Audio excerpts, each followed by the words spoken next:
Kalau kita ngomongin soal investasi masa depan, apa sih yang biasanya langsung kepikiran di kepala Anda? Mungkin Anda langsung ngebayangin deretan angka di rekening bank, portofolio saham yang lagi ijo, kripto, aset properti, atau mungkin dana pensiun yang lagi mati-matian Anda kumpulin. Wajar sih, kita kan emang ngabisin banyak banget waktu dan tenaga tiap harinya buat mastiin kita aman secara finansial buat hari esok. Tapi, gimana kalau ternyata selama ini Anda ngelewatin satu portofolio yang jauh lebih penting, sebuah investasi yang dampaknya itu nggak cuma sebatas angka dan kekayaan materi. Siap-siap ya, karena hari ini kita bakal ngerombak total cara Anda ngelihat arti dari kata menabung. Selamat datang di bedah materi kita kali ini. Kita bakal ngebahas sebuah konsep kuno, tapi anehnya ini relevan banget sama kehidupan modern kita sekarang. Oke, mari kita bedah sama-sama. Hari ini kita bakal masuk ke satu metafora yang benar-benar luar biasa. Bahwa setiap kata yang keluar dari mulut Anda, atau yang Anda ketik lewat jari-jari Anda di layar HP, itu sebenarnya adalah sebuah transaksi finansial di sebuah tempat yang kita sebut bank karma. Oke, kita mulai dari bab 1, ilusi hanya sekedar kata-kata. Coba deh kita refleksi bentar ke kebiasaan kita sehari-hari. Berapa kali sih dalam sehari kita scrolling sosmed, ninggalin komen di postingan orang, atau sekedar ikutan gosip ringan di grup chat kantor? Kita lakuin itu refleks aja kan, tanpa mikir panjang. Nah, ini dia yang di dalam materi kita disebut sebagai jebakan digital. Kita sering banget kemakan ilusi kalau ucapan tuh ya cuma suara yang lewat di udara atau cuma pixel di layar yang bakal hilang gitu aja pas HP kita dimatiin.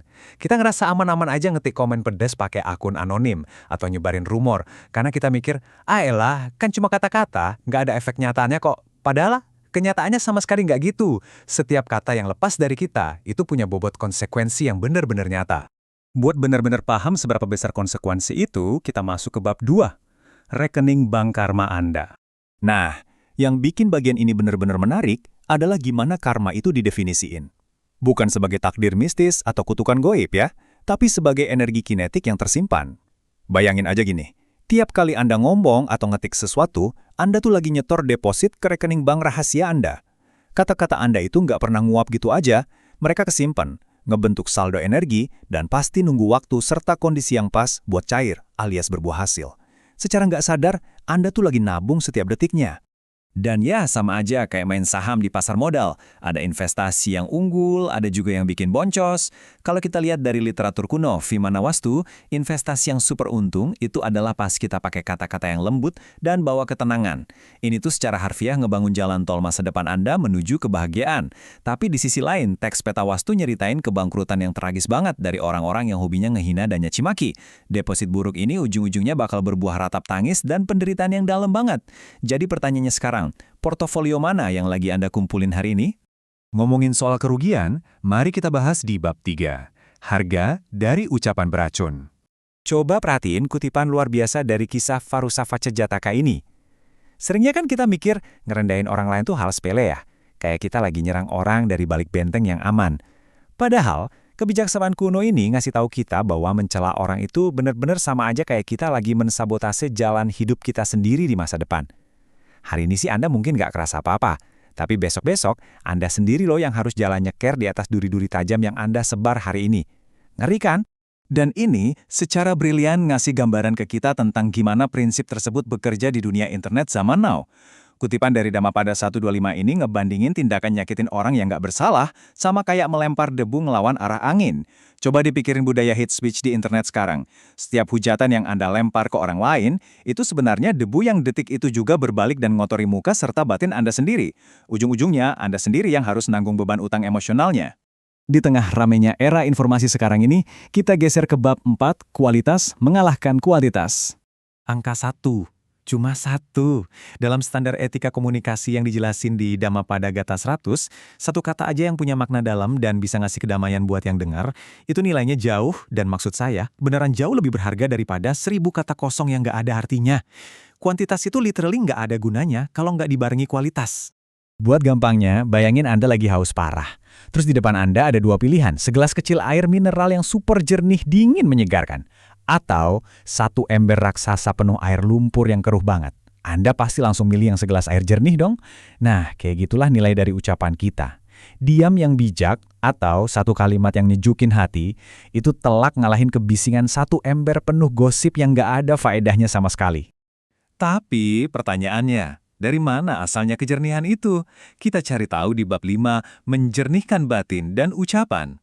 Sumber yang kita bedah ini merujuk ke Sangharava Sutta yang ngasih metafora air yang kuat banget. Batin yang belum terlatih itu ibarat air yang keruh, kotor, dan terus-terusan bergolak. Logikanya gini, kalau permukaan airnya gerak terus dan butek, kita nggak mungkin bisa ngaca atau ngelihat pantulan kita di situ kan? Nah, batin yang bergejolak juga gitu. Dia nggak bisa ngelihat kebenaran dengan jernih, dan akhirnya ya cuma bisa ngeluarin ucapan-ucapan yang sifatnya ngerusak. Jadi, poin krusialnya di sini adalah kita butuh semacam parameter perilaku biar batin dan tabungan karma kita tetap aman. Magga Bibangga Sutta ngasih kita 4 aturan ucapan benar, atau sama vaca. Pertama, no lying alias nggak bohong. Kedua, nggak memfitnah atau ngadu domba orang. Ketiga, stop pakai kata-kata kasar. Dan yang keempat, hindari obrolan kosong yang sia-sia. 4 hal ini tuh ibarat fondasi utama buat investasi komunikasi yang solid. Terus, pertanyaannya, kenapa kita sering banget gagal matuhin 4 aturan simpel tadi? Sebenarnya, jawabannya ada di 4 kotoran batin atau kilesa ini. Keserakahan, pengen dipuji, bikin kita gampang jatuhin orang lain. Kebencian bikin kita meledak ngeluarin kata-kata kasar. Kebodohan bikin kita lupa sama hukum sebab akibat. Dan kesombongan ngebikin kita ngerasa sok berhak nyela orang. Kalau Anda mulai ngerasain tanda-tanda ini muncul, wah, hati-hati deh, Anda lagi meluncur bebas menuju kebangkrutan di bank karma. Iya, emang sih, kita semua manusia yang pasti pernah bikin salah. Makanya, mari kita bahas efeknya di bab 6, luka permanen dari ucapan. Di materi kita ini ada satu analogi klasik tentang ayah dan anak yang dalam banget. Bayangin, ada seorang ayah yang nyuruh anaknya nancepin paku besar ke sebuah papan kayu tiap kali si anak ini emosi dan ngomong kasar ke orang lain. Setelah beberapa hari, papan itu penuh banget sama paku. Terus, pas si anak akhirnya bisa ngontrol diri dan benar-benar minta maaf ke semua orang yang dia sakitin, ayahnya nyuruh dia nyabut lagi semua paku-paku tadi dari papan itu. Dan di momen inilah, sang ayah ngasih pesan yang ngena banget. Pakunya emang udah dicabut. Kata maaf mungkin juga udah diucapin. Tapi coba perhatiin papannya. Papan itu sekarang penuh lubang cacat. Nggak bakal pernah bisa mulus lagi kayak awal.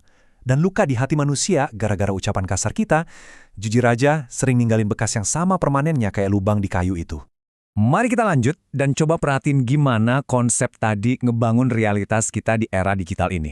Kita sering banget mikir kalau kita udah neken tombol delete di komentar jahat yang kita tulis, atau ngetik sorry ya di chat, masalahnya udah kelar, case closed. Sayangnya, lubang di hati orang yang sempat baca komen nyinyir kita itu nggak bisa dihapus gitu aja pakai tombol backspace. Nahan diri sebelum ngetik itu adalah satu-satunya cara jitu buat nyegah kerusakan permanen ini. Nah, setelah kita sadar sama risikonya, sekarang waktunya kita putar balik sudut pandangnya ke arah positif. Bab 7, persembahan tertinggi. Biasanya nih kita mikir kalau mau ngasih yang terbaik buat dunia atau buat orang-orang yang kita sayang, kita harus ngasih barang mewah, uang, atau kado mahal. Tapi, teks kuno Abhaya Sutta ngebongkar satu rahasia besar. Ternyata, ucapan yang benar, yang bawa manfaat nyata, dan diucapin dengan tulus penuh kasih sayang, itu adalah bentuk persembahan yang paling tinggi. Satu kalimat penyemangat yang diucapin di saat yang tepat banget, itu punya kekuatan magis yang melampaui kekayaan materi manapun di dunia ini. Dan tahu nggak, itulah dividen sejati dari investasi Anda. Sebagai penutup sesi kita kali ini, saya pengen ninggalin satu pertanyaan yang lumayan bikin mikir. Setiap kali Anda buka mulut, setiap kali jempol Anda mulai ngetik di layar HP, ingat, Anda tuh lagi ngelakuin transaksi finansial buat masa depan batin Anda sendiri. Jadi, coba deh tanya jujur ke diri sendiri. Kalau ngelihat saldo ucapan Anda hari ini, kira-kira besok Anda bakal jadi orang yang kaya raya akan kedamaian, atau malah jatuh bangkrut dalam penderitaan? Ingat, pilihan portofolio itu sepenuhnya ada di ujung lidah dan ujung jari Anda. Teruslah belajar, dan pastikan Anda selalu berinvestasi dengan bijak.